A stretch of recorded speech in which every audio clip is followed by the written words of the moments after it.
ladies and gentlemen, your Lincoln Mercury dealers present the nationally syndicated columnist of the New York Daily News, Ed Sullivan, and his toast of the town, voted America's #1 TV variety show. Thank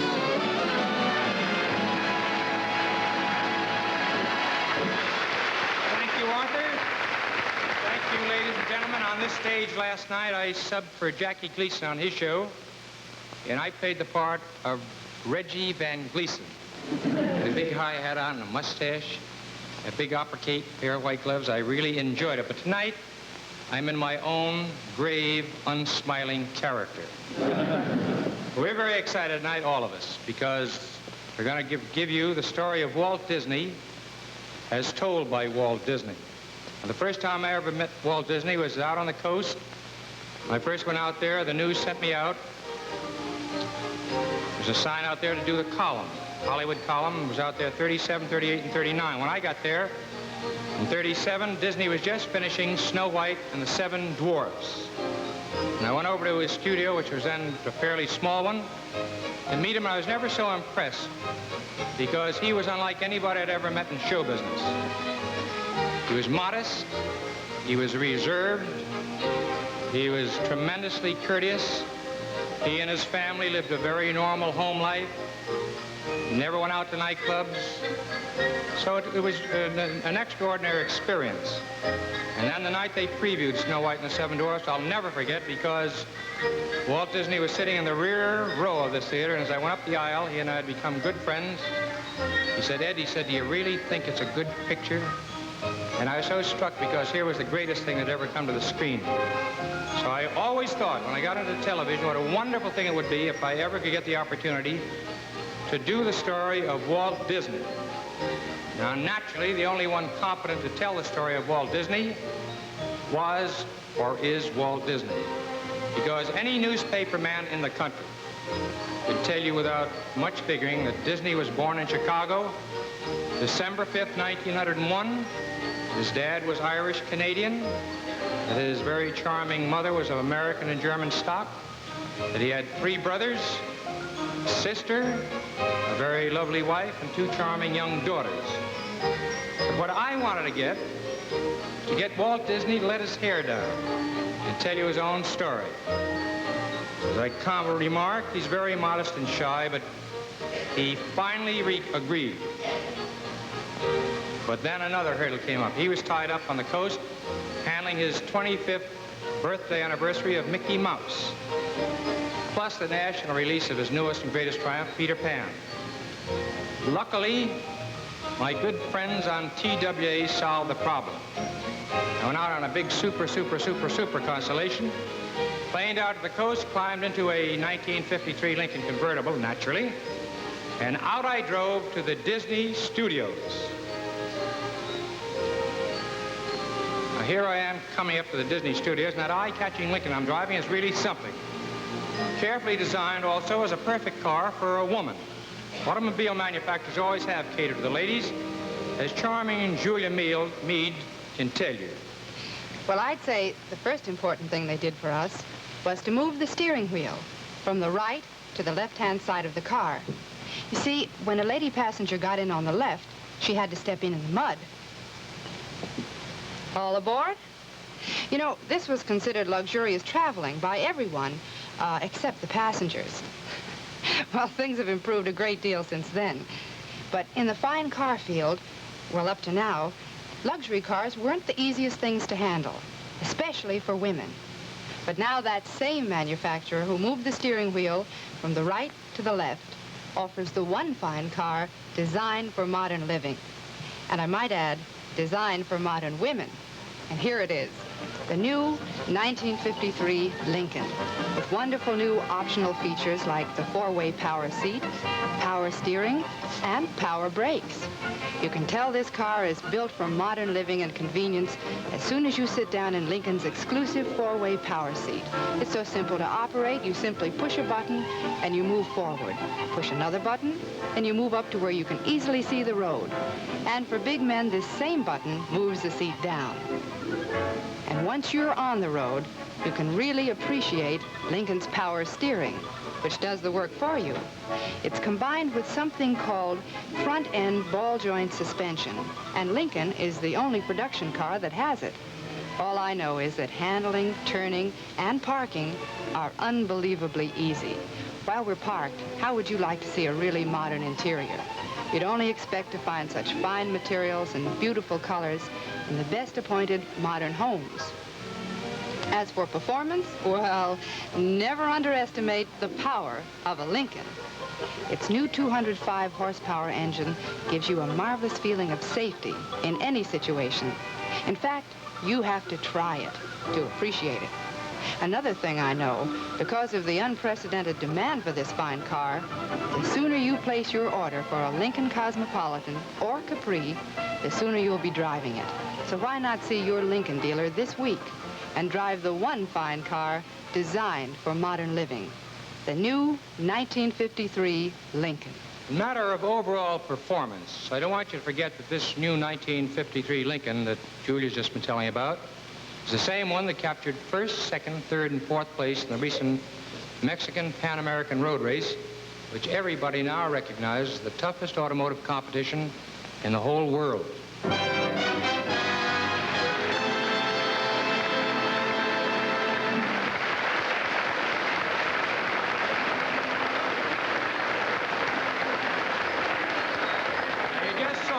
Driving up in my Lincoln up to the Disney studio gates. And Walt Disney had directed me then to drive through the studio gates and turn left at the junction of Mickey Street and Dopey Drive.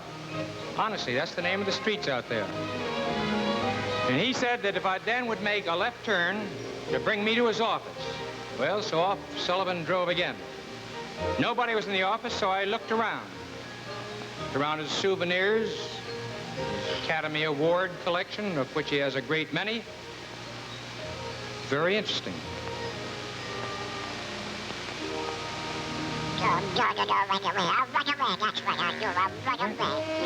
Donald Duck, is that you? Hiya, Donald. What's eating you? Oh, I think I know. Just because Mickey Mouse is having his 25th anniversary out here on the lot, you're steaming, huh? And the rumor I heard about you is true. What rumor? What rumor? Well, I understand that you're pretty sore at this new boy, Peter Pan. Peter Pan. Peter Pan. Just because Walt Disney took Peter Pan, made him the greatest thing in Disney history, your feathers are all ruffled. And I'm very surprised at you, Donald. You can't stand anybody else in the limelight. Is that it? You know, for a very little duck, you've got an awful lot of ham in you.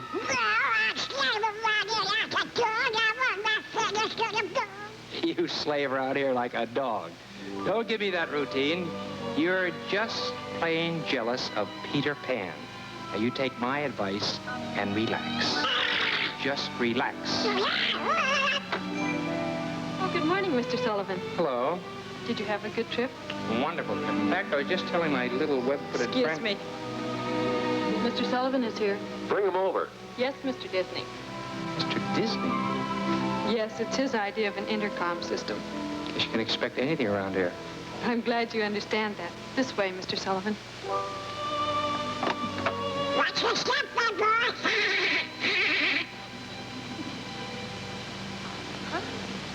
This way. Oh, very nice. No, like it. Open, do it. It'll be wheezy. Hi, Ed. Hi, You Walt. need the lights? No, Lord, I'd like to see the picture. Collar, and then I'll... Cinderella, huh? Yes, we're thinking of dubbing it in Japanese, and I was looking at the sequence to try to visualize how the mice would sound in Japanese. I remember this scene. This is where she finds out she can't go to the ball because she hasn't got a party dress. Right, the little mice help her make the dress. Poor Cinderella. Every time she find a minute, that's the time when they begin it. Cinderella, Cinderella. Cinderella, Cinderella, night and day is Cinderella. Make the fire, fix the breakfast, wash the dishes, do the mopping, and the sweeping, and the dusting.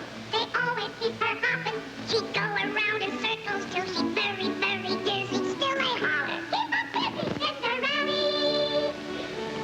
Yeah. busy. You know what? Cinderella not go to the ball. What? Not go? What did you say? You'll see. They fix her. Work, work, work. She'll never get her dress done. Poor Cinderella. Hey, we can do it! We can do it, we can do it. We can help our Cinderella. We can make the dress so pretty. There's nothing to it, really. We'll tie a sash around it. Put a ribbon through it. When dancing at the ball, she'll be more beautiful than all. It's a lovely dress we'll make for Cinderella. Hurry, hurry, hurry, hurry. Gonna help our Cinderella. Got no time to dilly-dally. We got to get the sewing. I'll cut it with the scissors. And I can do the sewing. Leave the sewing to the women. You go get some trimming. And we'll make a lovely dress for Cinderella. A dream is a wish your heart made. When you're back from home, in dreams you will lose your heart if you keep on believing that dream that you wish will come true.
So Cinderella went to the ball, lost a slipper, but found a Prince Charming, and lived happily ever after.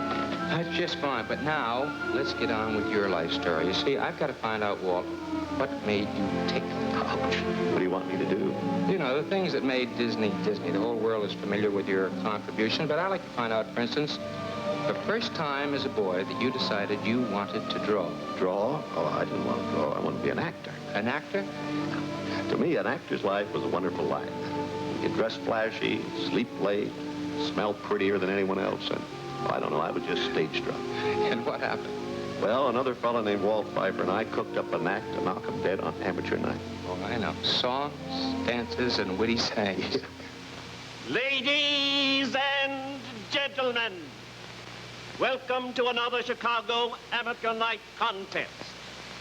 We'll open the contest with two young men from McKinley High School here in Chicago. They call themselves the Two Walts. One of their names is Pfeiffer, and the other is named Disney. If you please, Maestro.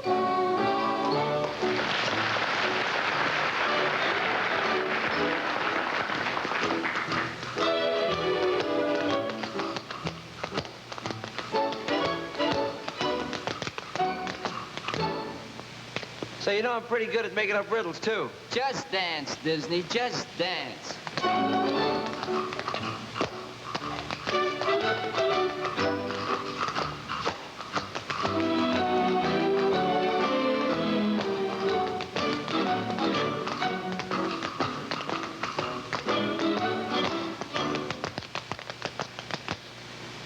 Say, I made up a riddle today. Yeah? What's got 4 legs, 3 arms, and 2.5 eyes? Hey, that's a pretty good one. Let me see now. I give up. What's got 4 legs, 3 arms, and 2.5 eyes?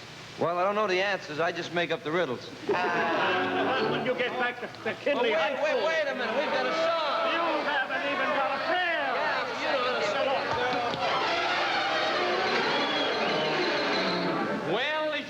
imagine after that inauspicious beginning on a Chicago amateur night stage, Walt Disney's career as a performer was all over.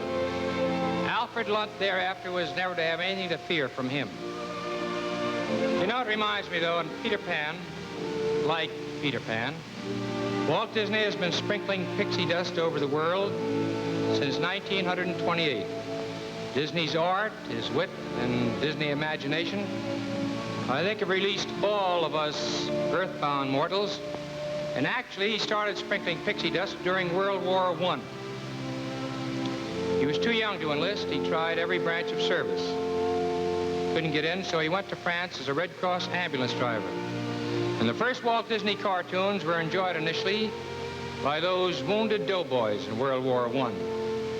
And I imagine little did that young Chicago ambulance driver dream that in World War II, Mickey Mouse and other Disney characters would be so celebrated that Allied chiefs would use them as historic code words and passwords. Operation Pluto, named after one of his characters, was the code word for the laying of vital gasoline and oil supply lines linking England and France. And then came D-Day, and the world certainly will never forget D-Day, June 6, 1944.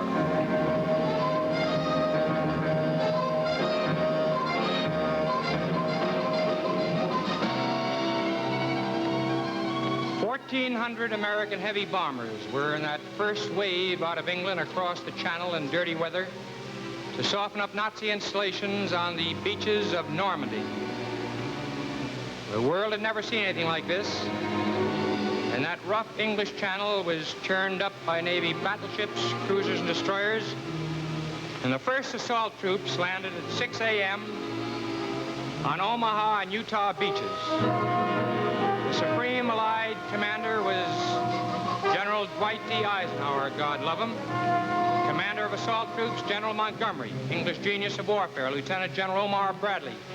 Commanded 20 crack U.S. divisions. Sir Bertram Ramsey was Allied naval commander, and Air Marshal Lee Mallory led the air forces. Here's an unusual shot of Montgomery saying goodbye to Eisenhower and Bradley. And here are the paratroopers. 1,000 planes and gliders carry the invading paratroopers.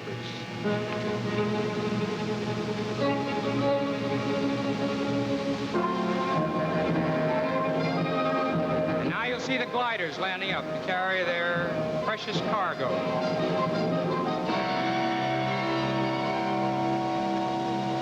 This was the most fantastic operation in all of history.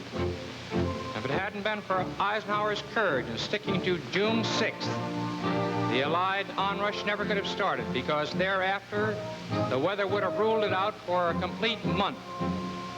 And by that time, the German strength in France would have repulsed them. And the password for the Allied naval units on D-Day was Mickey Mouse. What a tremendous thrill that must have been for you, Walt, to have had Mickey Mouse chosen as a password for D-Day. Yes, Mickey was very proud, and I might say a very humble little guy that day. As a matter of fact, during World War II, I ran into so many great fighting outfits that told me that they had written to you, and you used to make up their battle insignia for their planes and tanks and ships and all. Yes, we did. It was a great privilege to have Mickey, Donald, Pluto, and all the other characters out there in the front lines with these great fighting units of the war. I think we made up around 2,000 of them, Ed. In fact, there's some of them right here. This one is one of the first, the Mosquito Fleet.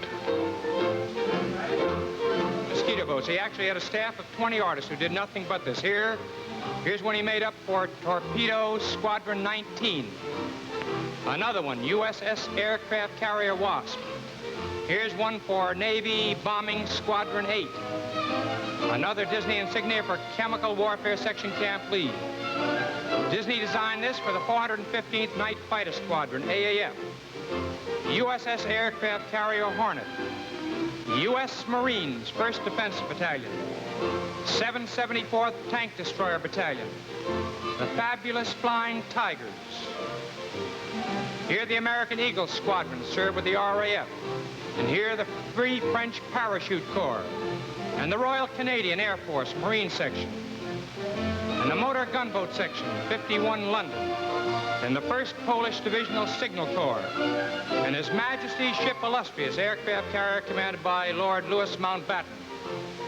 You see, he had to send them out all over the world because our allies in every part of the world asked for Walt Disney insignia, because in the divided world, only Disney and his little characters were universal, because his films are translated into 18 languages. You know, as a matter of fact, GIs have found Eskimos with Donald Duck wristwatches, and explorers out in the wilds have found savages wearing Mickey Mouse sweatshirts. Now, I want to ask you something. Do you remember Pinocchio? The little wooden boy who became real flesh and blood after he'd learned to tell right from wrong. And you remember the 2 rascals, Honest John and Gideon, because they followed him one day to steal Pinocchio and sell him to a cruel puppet master. Well, Sylvia, Betty, and I saw it in Italy, in Italian. Ai, di, cominciano i veri. Se fai la tu farai furor, poi guadagnar senza faticar. Ai, di do. Scarrozzerai la no, la vita in cui tu potrai goder, è bello farla tu. Di do do do do, ba ba ba ba ba ba, di ba di ba ba ba ba ba ba ba di ba ba ba ba ba ba, dam ta ta ta dam, ta dam ta dam ta dam, ta dam ta ta ta dam ta dam ta dam ta dam ta dam. You know that Pinocchio is a great picture. Your brother Roy tells me you're going to release it again this year. Around Christmas time, I think, Ed. Walt, you know, millions of people are going to be awfully disappointed if you don't show them how your creations come to life. Well, that's very easy. Why don't we step in here and take a look? Wonderful. There's my pal Donald Duck having his picture taken. This is how we photograph the animation. Why do you put it on isinglass? Ed, in this century, we call it celluloid. Oh, I see. Well, I still don't get the idea. Well, it's so you can see through it. And then you can use the same background every time. Yeah, but, Walt, why doesn't something happen? All the ducks look alike. Oh, no. Each one is different. See, this one, the foot's off the ground. Now we take one picture. This next one, the foot's down. See? You get the idea? Yeah, but he still doesn't move. Just a minute, then, boy. Look. I'll show you. Now, look. First, my foot is up here. See? Then, it's down here. Understand? Uh-huh. Like this. Yeah? And this. I see. And then. See? Sure. When I'm going faster, I'm looking. Get it? Yeah, certainly. Oh, McDonald's had a phone. Hello, hello, hello. How am I doing?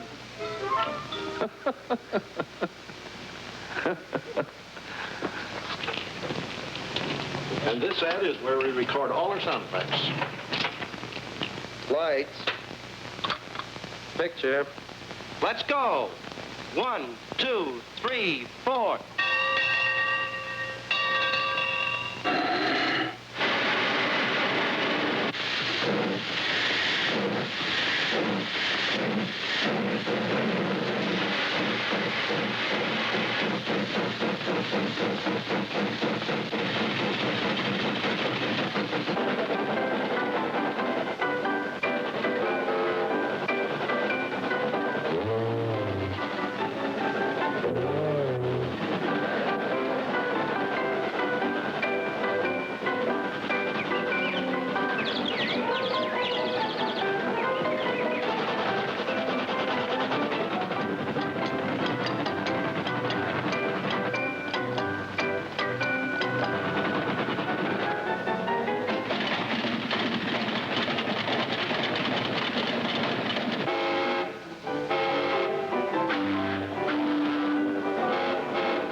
just thinking back to the early 1930s. The world was in the dumps. The wolf seemed to be at everyone's door. You remember the Depression?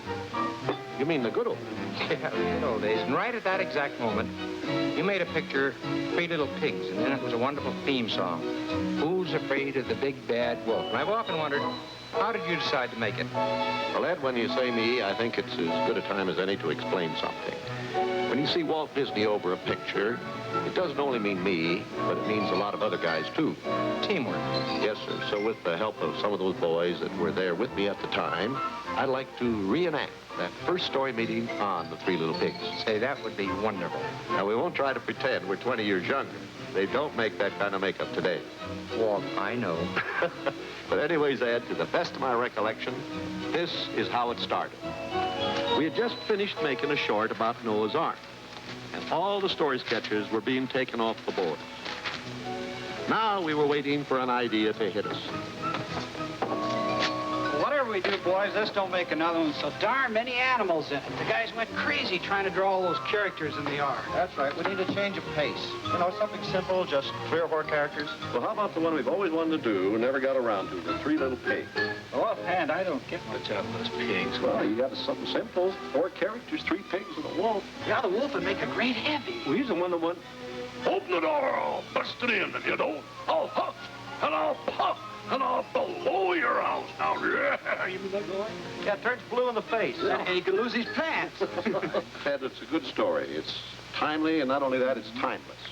And they won't be ordinary pigs. We'll do something, give them personalities. The 2 gay, giddy pigs, we'll dress them up like sailors or something. Well, they could laugh at their practical brother. Hey, how about getting a tune in this one, too? You know, something to express the theme? You mean simple, like with kids in school, they go, who's afraid of the wolf? Yeah, yeah, yeah. No, we need something more with a beat in it. Yeah, and they get tired of that before the picture's over. We got to have something that, expresses the theme. Frank. Yeah. Oh, hey, wait a minute. Get the idea first. The theme is pigs. Haven't you got something, a pig ditty of some kind? Let's put it in 4/4 time. Yeah, something they can dance to, Frank. I see one pig with a fiddle, maybe the other one with a flute. Hey, that's good. We'd better get a lyric writer in on this. Oh, no, let's keep it simple. Okay, what's your first line? Well, the brother's always warning about the wolf, so it'd be, who's afraid of the wolf or something. How about who's afraid of the big old wolf? No, it won't be Big Bad Wolf. That's better. Now, what comes next? What rhymes with wolf? Well, what's wrong with wolf? Yeah, let's repeat it. Sure. Big bad wolf. It is going to work. Let's try it, huh? All right, Ed, you started. Who's afraid of the big bad wolf? Big bad wolf. Big bad wolf. Who's afraid of the big bad wolf? Fiddle. Hey, that's good. All right. Let's run through it.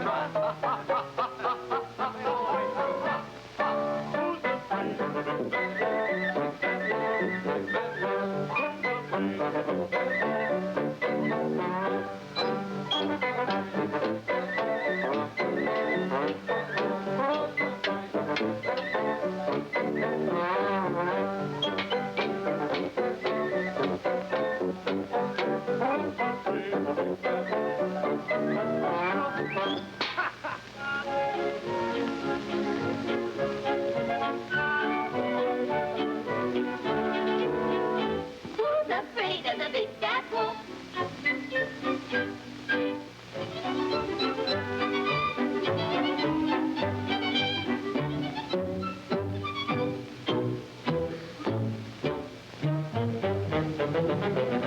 afraid of the big bad wolf? Big bad wolf, big bad wolf.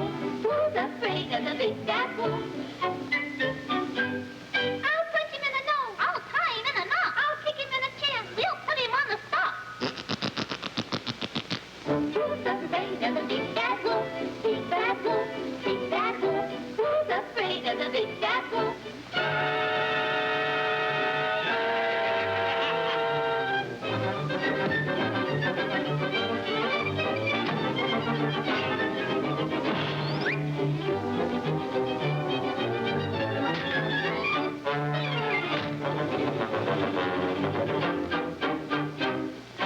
Open the door and let me in. Not for the hair on my chinny chin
of the big bad wolf? Who's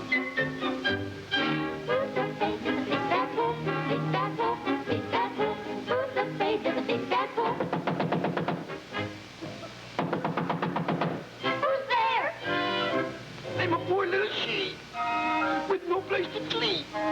Please open the door and let me in. Not for the hair of our chinny chin chin. You can't fool us with that old sheepskin. I'll huff and I'll puff and I'll blow your house in.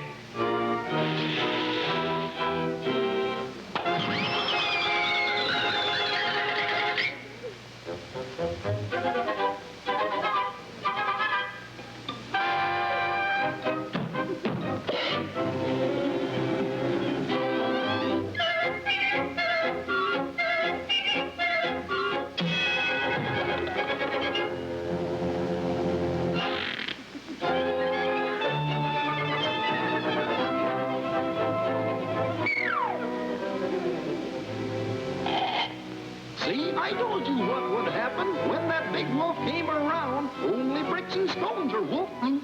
Now, at last, you're safe and sound.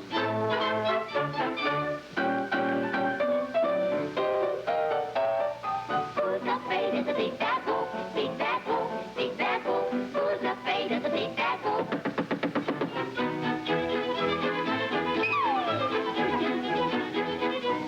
Who's there? I'm the full price man. I'm working my way through college. Thank you. Now I got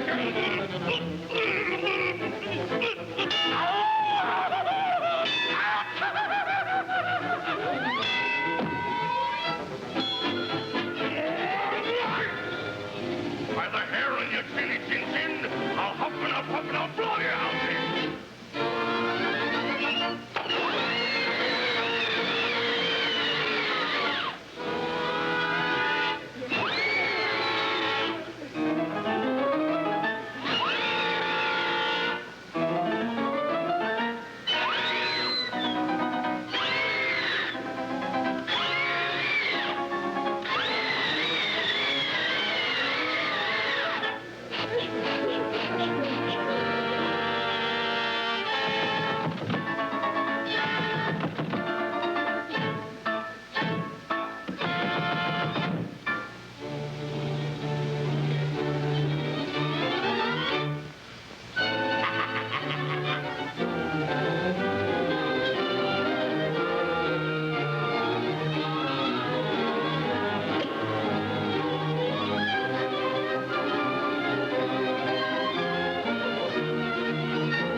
Several things that struck me.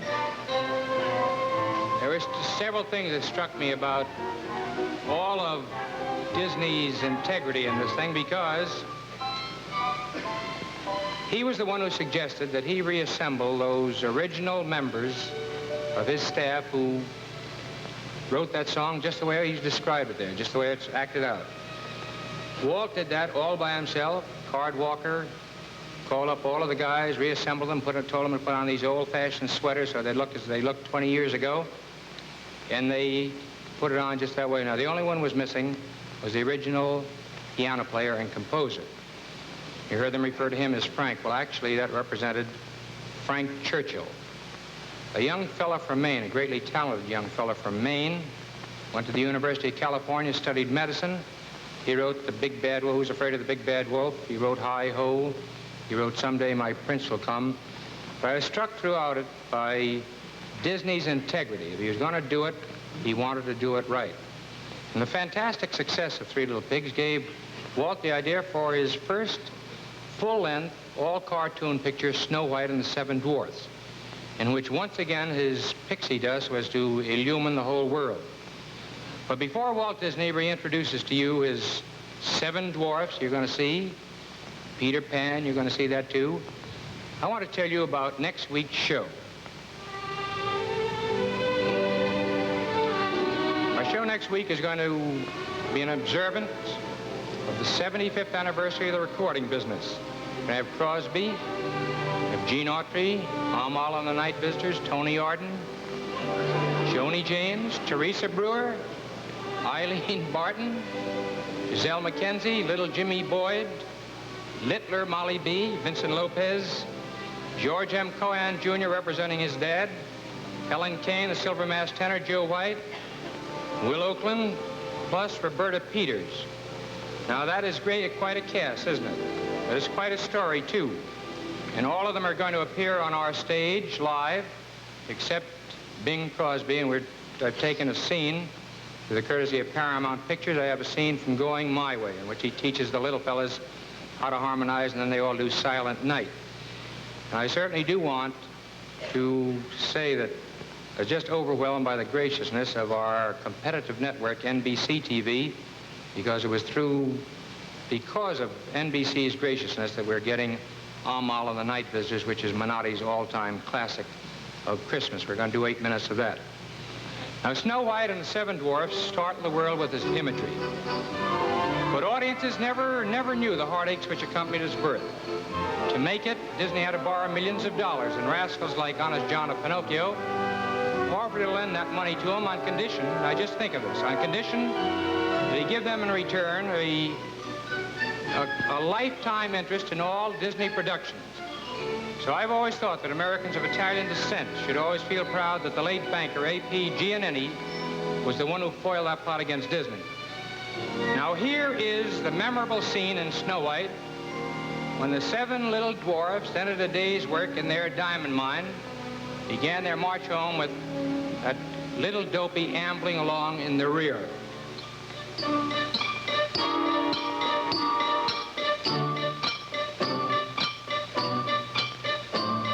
We dig, dig, dig, dig, dig, dig, dig in our mine the whole day through. To dig, dig, dig, dig, dig, dig, dig is what we like to do. It ain't no trick to get rich quick. If you dig, dig, dig with a shovel or a pick. In a mine, in a mine, in a mine, in a mine, where a million diamonds shine. We dig, dig, dig, dig, dig, dig, dig from early on till night. We dig, dig, dig, dig, dig, dig, dig up everything inside. We dig up diamond mines for 1,000 rubies, sometimes more. But we don't know what we dig them for. We dig, dig, dig, dig, dig.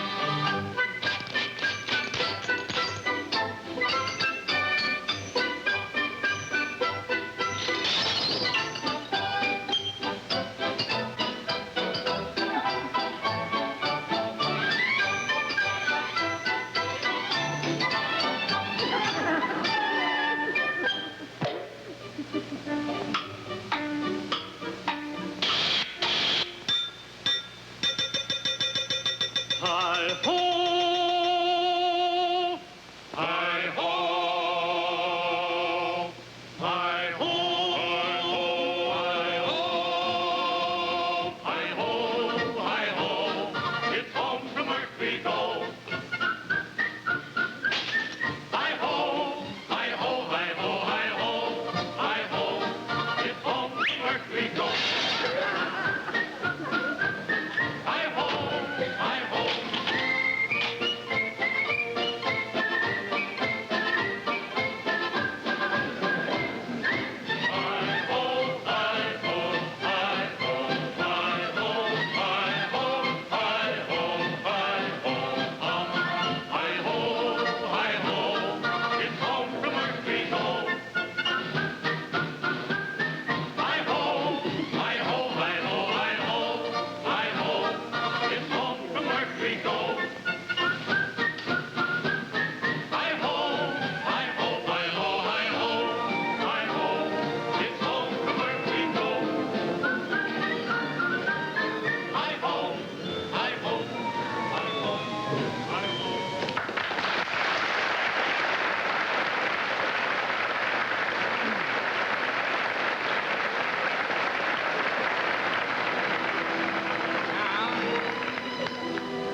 Walt Disney at that time told me that he determined he'd never again use the 7 dwarfs. And the only reason why I brought them out of retirement only once was as a public service to the world.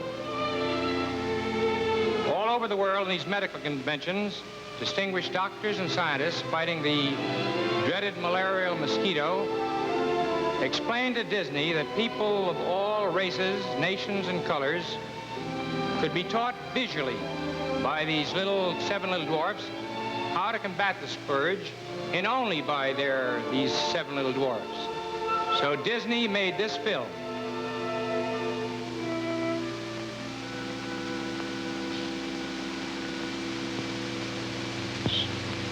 All right, men, now we can begin to fight.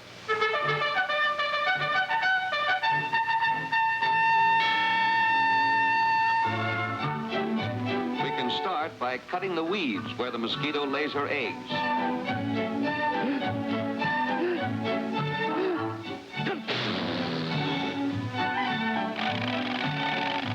This makes it easy for the fish to get in and eat the wigglers. Spraying oil on the water is a sure way of killing mosquito larvae of all kinds. The oil enters the breathing tube and promptly kills the wiggler.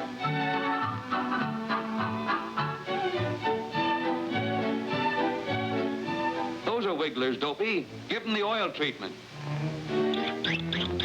That'll kill them. Dusting with Paris green is an effective way of killing wigglers and is economical for covering large areas of water. A thin film of Paris green is strong enough to kill the wigglers without poisoning the fish.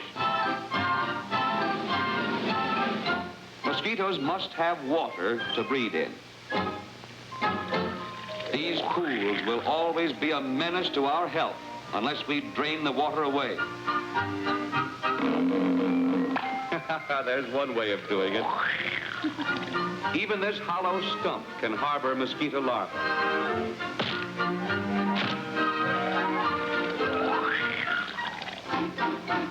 Say, that looks like smoke.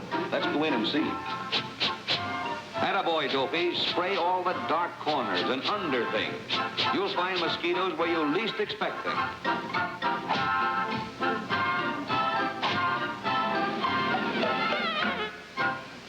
Yes, we've got to kill everyone in the house.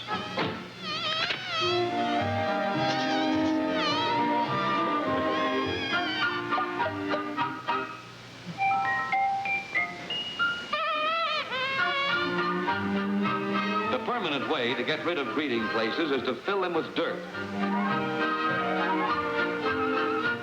If you want to keep the rain barrel free from wigglers, let's put a screen over it. By covering the cracks in the walls with building paper, we can keep mosquitoes out.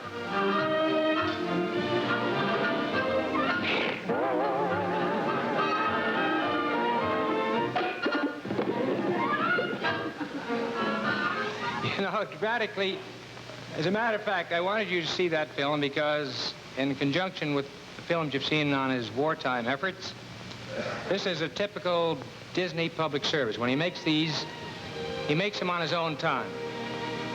And he pays for them himself. And he's made hundreds of them for educational films. The Army now, the Air Force, tanks, they've all had training films made them. So in addition to being a tremendous producer and a tremendous imagination, a fine artist, here is an American who should be honored by his country for the things he's done as an American. You know, dramatically bridging the years in Disney's career from 1928 to 1953 are two, well, you can call them momentous films. The first Mickey Mouse starring picture, and Peter Pan, which is now shattering records in Chicago, and which opens this Wednesday here in New York at the Roxy Theater, simultaneously in Boston, Washington, Philadelphia, Pittsburgh, and other cities, and then going to be released all over the country in March. So here for your comparison and your comparison, here is that historic first Mickey Mouse made 25 years ago, Steamboat Willie.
amazing fact that for 25 years, Walt Disney has created these pictures, and they've appealed equally to grown-ups and children. I've been very interested in reading the Chicago papers where it's playing out there, because in the Chicago reviews of Peter Pan, every single critic has observed that the State Lake Theater is jammed with as many adults as youngsters. And all of the critics seem to agree that Disney's picturization of James M. Barrie's Peter Pan may very well prove to be his finest and his greatest achievement. Now, this is the enchanting scene where Peter Pan teaches Wendy, Michael, and John how to fly, and even permits their nurse, their dog Nana, to go along with them to the world of Never Never Land. Come on, everybody. Here we go! Up to Neverland!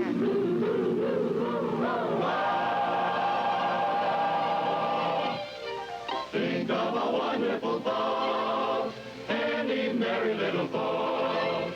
Think of Christmas, think of snow, think of sleigh bells, off you go like reindeer in the sky. You can fly, you can fly, you can fly. Think of the happiest things, it's the same as having wings. Take the path that moonbeams make. If the moon is still awake, you'll see him wink his eye.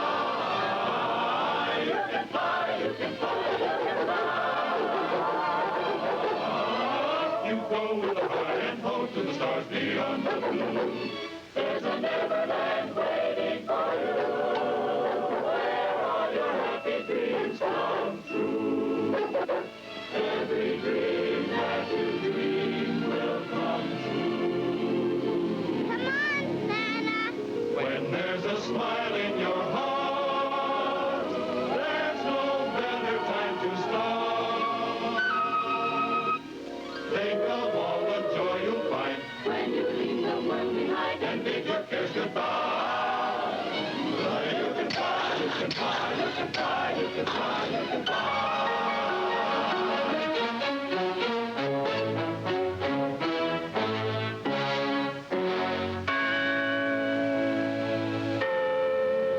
There it is, Wendy. Second star to the right and straight on till morning. When there's a smile in your heart, there's no better time to start. Think of all the joy you'll find when you leave the world behind and bid your cares goodbye. You can fly, you can fly, you can fly, you can fly, you can fly. You can fly, you can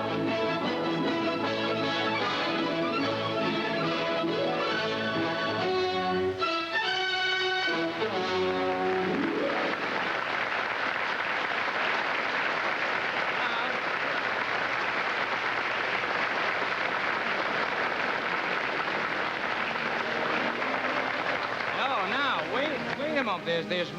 There's more to come here. How many of you out there are waving at that camera? I saw you all waving, huh? Now, just as all of the lovely, lovable little Disney characters have moods and personalities, all of us have our own definite moods, too, because we're many-sided, like this fella here. Now, ask him what he wants most in an automobile, and he'll pop right out with, go on, say performance. But then he'll stop and think a minute and say, no, wait a moment, I want style. And then the businessman in him speaks up and says, economy is what I really want. Well, you can't blame the poor man for looking confused. He really wants all these things. Probably doesn't know how to find them all in one car. So here's a tip for me. Shop around and look at all of them. But my advice to all of you is, be sure to see your Mercury. Here's one car that gives you all of these features, economy, style, and performance. Now, let's take performance. You know, overall performance is more than just quick pickup and power that allows you to pass quickly and safely like this. For instance, take the ease of handling for tough parking spots. I want you to watch how easily Mercury gets out of this one. No strain at all on car or on driver. But there's more to the story. There's a very smooth, comfortable ride which Mercury always gives you, thanks to its unified design. And still on the subject of performance, there's economy. And I guess you know the Mercury V8 engine is famous for that. And famous for proven performance because Mercury has never used anything but V8s. And now, let's get on to style. Here's a sample of the 1953 Mercury interiors. And I want you to take a look at them, because you have a wide choice of fabrics and fabric combinations in, well, what is honestly an almost endless array of color schemes designed to match the sparkling outside colors. Well, those are really something to choose from, aren't they? And as you can see here, our new 1953 Mercury looks longer, lower, and even lovelier than ever. Matter of fact, this is the greatest Mercury ever built. So visit your Mercury dealer and get all of the facts about this wonderful automobile. You can take my word for it because I've driven it. I've driven it on the test track, saw it manufactured. And I can tell you, if you'll get the facts, you'll go for the new 1953 Mercury because that is the champion.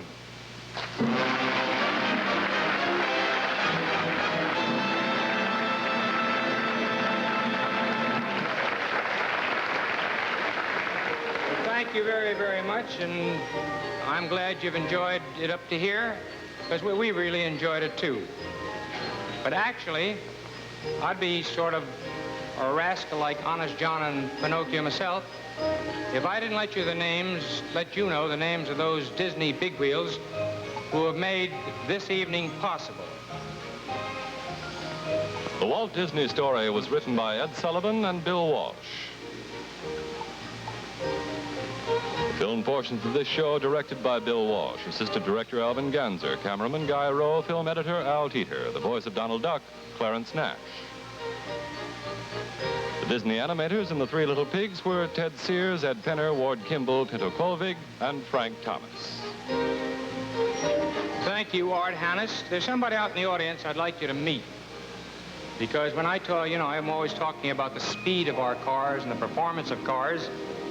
There's a youngster out of Villanova who is quite a speedster in his own right. We've all been reading the papers.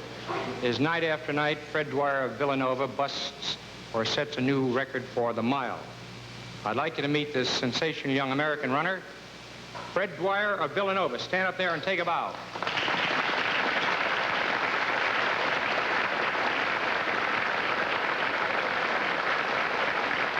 They told me that Larry Doby is in the house. Is Larry here? You're supposed to be here. Anybody see Larry Doby? Told me he was going to come along. Well, now what I'd like to do is ask you all to join us next week. I first want to tell Walt Disney, who's looking in tonight, he's down with the flu, but he's looking in. I want to tell him how deeply I appreciated the tremendous cooperation I received from his whole outfit out there. It was just exceptional. It's just the measure of the man, as I told you. It was a measure of his integrity. And before we say goodnight, I'd like you to remind you to tune in next week when we do the 75th anniversary, the record recording anniversary show, because those of you who are tuned in late, there's going to be Bing Crosby in a scene from Going My Way, going to be Gene Autry in person, there's going to be Amal Manotti's Amal and the Night Visitors, going to be Teresa Brewer, there'll be Roberta Peters, there'll be Tony Arden, there'll be Giselle McKenzie. The most astounding cast that's ever been assembled because we have to cover it from the days of Edison up to Crosby. So I'd like then to remind you to stop in this week and visit your Lincoln or Mercury dealer and see the greatest Mercury ever built, the great new 1953 Mercury. And at the same time, I want you to see the car that made that amazing four-way sweep of the Mexican Pan American race, the 1953 Lincoln. So take a tip from me and visit your 1953 Lincoln or Mercury dealer this week, and be sure and drop in and see Peter Pan, because this is one of those Disney out of the worlds. Thank you very, very much.